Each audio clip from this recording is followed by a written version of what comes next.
Hello my beautiful peeps, hope you're all having a lovely week and keeping sane as well, especially if you're currently balls or vag deep in lockdown as we are here in good old England. Although I've got to say, it doesn't really feel like we're actually in lockdown this time, unlike the first rodeo way back in March or whenever it was, a million friggin' years ago, where everyone was so terrified to go anywhere near another human being. I'd literally be walking down the street, people would be crossing the road to get away from me. It made me feel like some sort of really tough, badass gangster or something. Whereas this time around, you nip out for 5 minutes to see the sky and breathe air that isn't about 60% farts. And of course, you've got joggers barging you out the way on the pavement. You've got people walking into you because they're too busy checking their Instagram feeds. It's the same old pre-COVID bullshit. Other fun stuff that's happened this week. I got an email from a company that sells hoodoo juice that supposedly prevents hair loss, asking me if I wanted to pimp their products here on Spurt. That made me feel really young and virile. I'm just waiting now for the girdle companies and the blue pill boys to get in touch, and then I'll have the full old bastard set. Hey kiddies, are you a fat sack of ball crap that can't get it up for the missus no longer? Well, no worries, Uncle Spurt has got you covered. And of course there's been a fair bit of tech stuff going on as well, so I should probably just stop banging on and get on with the show. So jingle, jingle, jingle, jingle, jingle,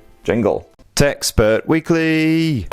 So this week on Tuesday, chipset manufacturer Mediatek held its huge annual tech summit, and it usually takes place on a lovely beach in LA, whereas this year, of course, like every other bloody tech event, it was an online extravaganza. But don't worry, during the live stream, I cranked up my smart bulbs to max, I stripped down to my skinnies, and I sat there swigging a bottle of Kraken just to try and recapture a bit of that beach mood. The main headline from the summit was Mediatek's fresh Dimensity 700 chipset, a 7nm platform that should bring strong performance and 5G support to even more budget smartphones in 2021. Of course, we already had a Dimensity 720 SoC earlier this year, but the 700 supports the kind of tech that we've seen creeping into a lot of budget blowers like 90Hz displays, Bluetooth 5.1 and 64 megapixel camera sensors. And you've also got 5G support for 2 different SIMs at once. And Mediatek is expecting its Dimensity 700 to be slapped into really cheapy smartphones costing around $250 or less, so expect even more great budget blowers in 2021. Definitely great news if you're holding on for a bit of 5G but you don't have much cash. And Mediatek also teased a new premium 6nm chipset which will succeed the 7nm Dimensity 1000 platform before the end of 2020. No more details were forthcoming though, beyond the fact that it'll use ARM's Cortex A78 cores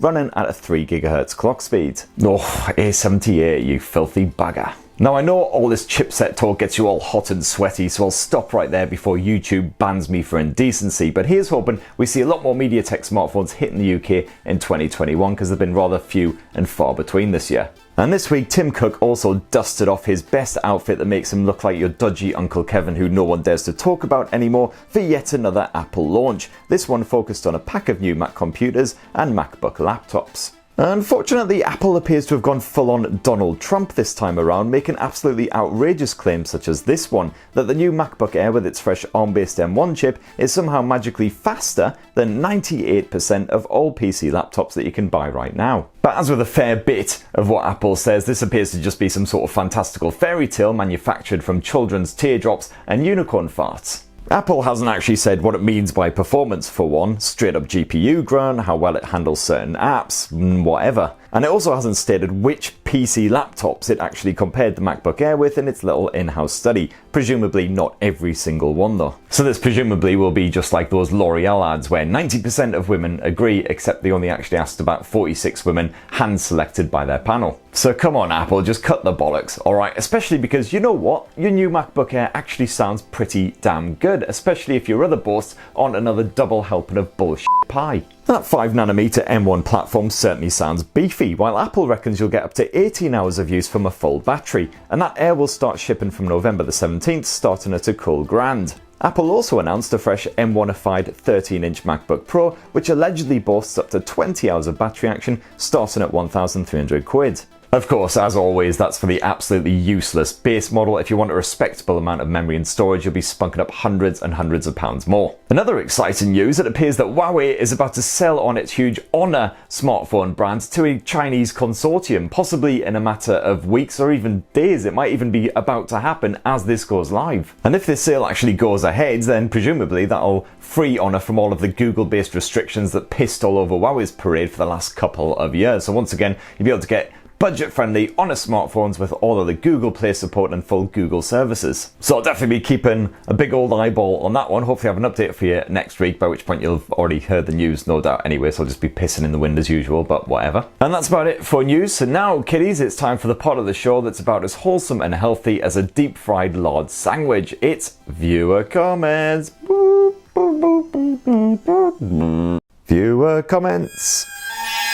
So first up this week, Funker Monkey says, with that intro, I expected you to say this week's episode is sponsored by Grey Goose and Colombian White. Oh Christ, I wish, mate. I don't need even more of an excuse to completely pickle myself, but I certainly would not turn down any kind of booze sponsorship, and I never get it. All I get is tech stuff, anti-baldy juice. One time I had a nut shaver company get in touch, literally shaving the old ball region. And I don't know how the rest of my gentlemen viewers feel on the subject, but I've certainly never had a deep desire to have absolutely smooth porn star nads. You know, by all means, keep it trimmed down there. It doesn't need to be like bloody Hampstead Heath or anything, but shaving, I don't know, that seems a bit... I've seen too many horror movies where things go wrong in that region, and frankly, putting a shaver anywhere near it, just not needed. Anywho, that's a great way to start the show, so thanks for your comment, Funker Monkey. Sorry that went off on a tangent. Next up, Jason says, hey Uncle Spurt, commercials in TechSpurt Weekly now. Are we a little short on the cash front? Always, mate. I've got a kid and a drinking problem. Double trouble. Next up, Ollie Hill says 400,000 subs. Yes, we did it. 400,000 subscribers. So thank you very, very much to everyone who subscribed to this utter drivel. Join the Spurt family. It's very much appreciated indeed. I love you all like you are my own children. In fact, I like you better than my children because you don't wake me up in the middle of the night and break all my shit. I'd buy every single one of you a drink if I could, although 400,000 drinks, that's well beyond my means. Even if everyone was just on apple sours or bottles of Red Pig, I think that would be a bit of a stretch. Lots of Spectrum nostalgia, love in the comments last week as well. A bit of Back to the Future 2, classic of course. I really like Back to the Future 3 as well. I remember getting a demo of that on Your Sinclair magazine, and I couldn't even get past the first level. I think it literally took me an entire weekend just to beat that bit, though obviously not helped by the fact that you're then waiting 45 minutes every time you die just to reload the bloody level. And Attic Attack, brilliant, all that good stuff. I'm not bang on anymore about the Spectrum this episode because I already did it quite a lot last episode, and basically everyone who's under 30 is probably just like, well, what the f*** you on about? Next up, Matt Tyler, my mate Matt from the excellent Across the Podcast with Sam and Matt show, which I might be appearing on again this Sunday, hopefully, if the timings work out and everything. He says, Uncle Spurt does swear a bit too much. He needs some whiskey flavoured popcorn to calm him down a bit. I still can't decide if boozy popcorn is a good idea. I did see an advert for espresso martini popcorn the other week, which sounded quite nice, but I like espresso martinis and I like popcorn, but I'm not sure those are two things I need sort of merged together in my world. I've tried a few flavours of this so-called posh popcorn before, and I gotta say it is generally the food equivalent of herpes. You know, truffle surprise and champagne supernova and all these wanky flavours. Quite a lot of it just tastes like somebody went around their local Odeon hoovering up all of the dropped kernels and then marinated them for a week in bin juice and old socks. And that said, I have had some wasabi popcorn before, and that was absolutely freaking delicious. Tell you what, Disneyland in Japan, they do the best flavoured popcorns. Definitely, you know, after COVID and when you've got a spare couple of grand in your back pocket, definitely go to Disneyland in Tokyo just to check out the flavoured popcorn. It's awesome. Next up, Ian Tully says, next year we will have 7-inch smartphones, says Uncle Spurt. When I'm watching for my 7.2-inch Huawei Mate 20X from 2018. Yeah, fair play. Rob also pointed out that Huawei already sucked down far too much of the happy juice and then spaffed out that absolute monstrosity a couple of years back. What I meant by that comment was, of course, that every other smartphone next year will probably be around the 7-inch mark, and then I'll be doubly f***ed with my trolled stubby fingers and my carpal tunnel. Next up, Leona says, we need the uncensored version minus the beeps. The uncensored version of this show. That would certainly save me a lot of time on the edits, that's for damn sure. Although I'm guessing YouTube would probably demonetize me pretty damn quick. As it is a lot of the time when I'm uploading this show, I'm like 50-50 on whether I'm actually gonna get any of these adverts on it. Next up, Obsy says, what music do you enjoy listening to when you're having a drink? So a lot of the time during the day when I'm working and stuff, I like really loud, angry metal basically. When I'm more chilled out, having a drink, chilling out in the evenings, I prefer more sort of laid back proggy stuff, stuff like Periphery, Dance Gavin Dance, things like that, or some of the more fun stuff like Ice Nine Kills. One of my favourite drinking jams though is basically anything by Ailstorm. You just can't help but be happy. You know, slap on a bit of Ailstorm, get a rum in your hand, and I'll be bouncing about the place like Mr. Blobby on acid. And of course it really helps that about 98% of their songs are all about drinking as well, which just encourages you to grab another one. And if I've had a few and I've ended up at a karaoke joint though, it is 80s cheese all the way, baby. Got a bit of Bon Jovi, Heart, all that good stuff. Next up, a serious tech question from Mobile3331 says, hey Chris, can you please make a video of your best Android phones of 2020 and rank your favourites? Sure, I mean, I try not to do just sort of generic best of videos like pretty much every other YouTube channel does anyway. They've got that shit covered off, because it tends to just be the most expensive smartphones of the year, basically. Here's a Samsung Galaxy S20, here's an Apple iPhone 12. Whereas I usually try and do best of roundups based on specific criteria, such as best gaming smartphones under a specific budget. But if you want my own personal favourites from 2020, I'll give them to you right now. It's a bit of an eclectic bunch. One of my favourites, definitely, hands down, is the Oppo Find X2 Pro, because it was such a big surprise for me. I wasn't expecting to love it quite as much as I did, but that thing is stunning in every regard. I love the funky design. That camera is absolutely amazing. You just can't help but get brilliant shots from it,